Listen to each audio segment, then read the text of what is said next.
people hear the title Alice in Wonderland, usually the first thing they think of is the Disney version. And yeah, actually that's not such a bad version to think of. The story about a young girl who finds herself trapped in a very strange, mysterious land is much more based on the journey than finding twists or turns. The character of Alice is a bit of a blank slate. She's the normal person that's supposed to play off all the weird, strange things that she comes across. It plays very much like a road trip movie. You come across something strange, you have an encounter with it, and then you move on to the next strange thing. Like I said, the focus is not the twists and turns, but all the oddities that she comes across. It's like Dante's Inferno, it's more a study of what you're seeing than what you're experiencing. But with that said, the girl that got to play Alice is actually pretty good. Her name's Catherine Beaumont, and she does a really good job actually giving some character to this person. The dialogue from Alice in Wonderland is not easy to recite, and it's not easy to make casual, but she does a pretty good job. She's curious, she's polite, she's nice, but can be pushed to her limits. She tries to join in the fun, but often just finds herself too frustrated. And she's also very logical, which makes a lot of sense in a story like this because this is a world where logic almost has no place. He went that way. Who did? The white rabbit. He did? He did what? Went that way. Who did? The white rabbit. What rabbit? But didn't you just say? Oh dear. Can you stand on your head? My favorite characters are your favorite characters. I love the Mad Hatter, I love the March Hare, I love the Cheshire Cat. They're all absolutely crazy, but at the same time I think the fun with them is that you never know if they're threatening or not. Their mood swings are just so fast and you never know if something really dangerous is going to happen or if they're just playing along. Half the time I don't even think they know.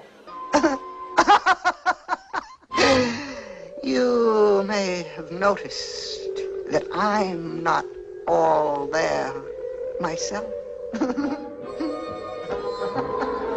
The Queen is one of my favorite funny villains. Actually, watching her again, I realized I actually did take a lot of the nostalgia critic from this character. Just how quickly she can turn from calm and collected to just screaming like a little child. I really do love pathetic, whiny brats in a grown-up body, but somehow have a ton of power. And I love watching Alice trying to figure out what's the right thing to say and right thing to do because she knows that any second her head could be gone. And actually, that's a pretty dark aspect to the story, isn't it? How many characters do actually get their heads chopped off in this movie? Just because they don't show it doesn't mean it isn't happening. It's pretty grim.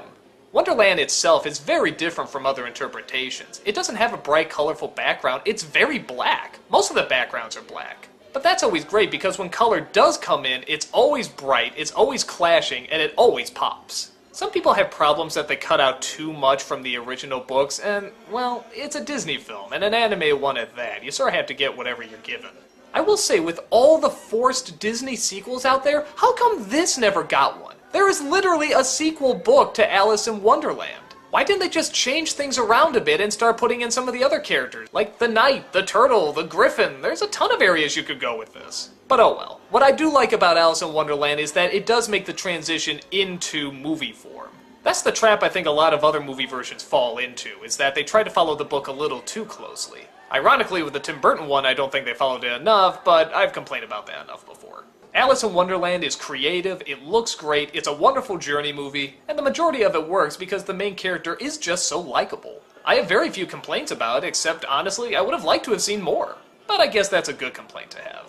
If you're looking for a movie that's big on story, surprises, and character development, this is probably not the place to look. But I think most people going into Alice in Wonderland know what they're gonna get. And in my opinion, this is one of the better versions.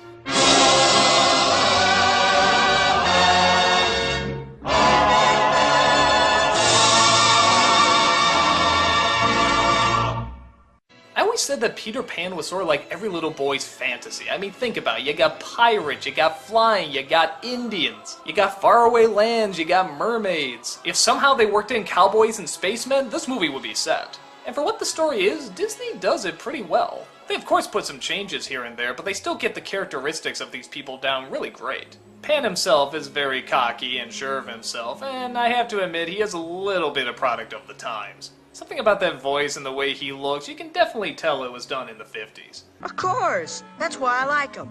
I tell him to the Lost Boys. But he never uses any current catchphrases or anything. Wendy, once again, is portrayed by Catherine Beaumont. Again, sort of taking your bland, typical innocent and turning into something really entertaining. She's a wonderful nurse, although Father says... Girls talk too much. Yes, girls talk to... Oh. Well, get on with it, girl. My name is Wendy. Wendy Moore, Angela Dog. Wendy's enough. Oh.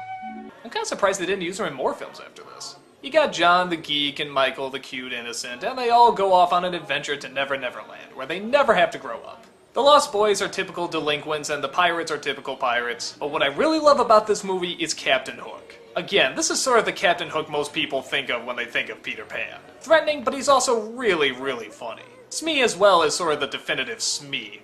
He wants to be mean-spirited, but he's just too bumbling and nice. Plus, when you put the two of them together with the crocodile, dude, this is some of the best slapstick you'll ever see. The timing, the pacing, the expressions, it kills me every single time I watch these scenes.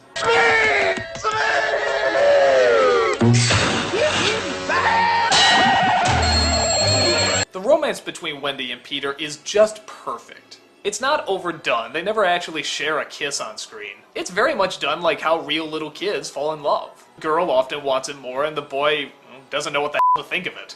Tinkerbell is a nice, big character that also gets her redemption at the end. And the Indians, they're definitely an archetype of what we thought Native Americans were at that point. But I don't know, it's sort of like the Black Crows from Dumbo. I never really found them that insulting. I thought they were cool. That song, What Makes the Red Man Red? I love that song. It still sticks in my head. What made the red man red?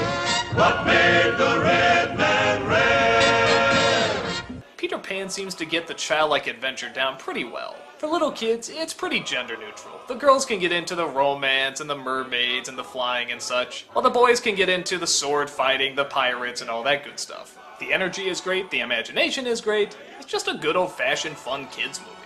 It's definitely one of Disney's most biggest trademarks for a reason.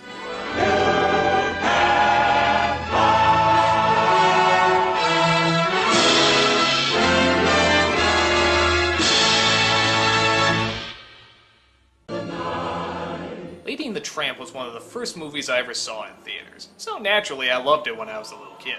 The story of an upper-class female dog that comes across a low-down, scroungy male dog is about as typical as it gets. At first they don't like each other, but a few situations force them together, and as they get to hang out more, they really decide that they're meant for each other. There's some differences to this usual story that I like the fact that I enjoy when they first see each other, it's not love at first sight like so many other Disney films. If anything, he just sees her in passing and just strikes up a conversation. It's not even a pleasant conversation. He's talking about how a baby's gonna take over her life and that she's never gonna be the center of attention anymore. And then he just leaves. Honestly, if you didn't know the story going in, you probably wouldn't have guessed they'd be together by the end. I sort of like that. There's also a bunch of clever little touches too, like I enjoy how the dogs interpret everything. Like how the main character thinks that the name of her owners are Jim Deere and Darling. Simply because that's what they call each other all the time. Oh, darling. In the kitchen, Jim dear.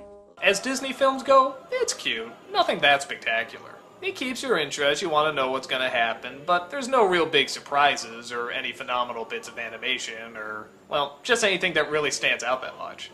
But for what it is, it's a decent film. It did give us that great Siamese song, though, I don't know, is that racist? Now, too? I'm not sure. But it's the one song everybody hums when they're leaving the theater, so that's gotta count for something. We are Siamese, if you please. We are Siamese, if you don't please.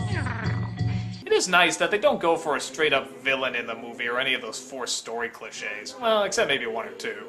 But they're pretty downplayed. The movie is pretty much just a series of moments. But they're nice moments, and I don't recall them ever being really boring. So overall, I think it's okay. I don't think it's one I'll be watching over and over like the other Disney films, but it holds up decent. If you're a dog lover, or if even not, check it out. It's worth an hour and a half of your time. On this lovely bed.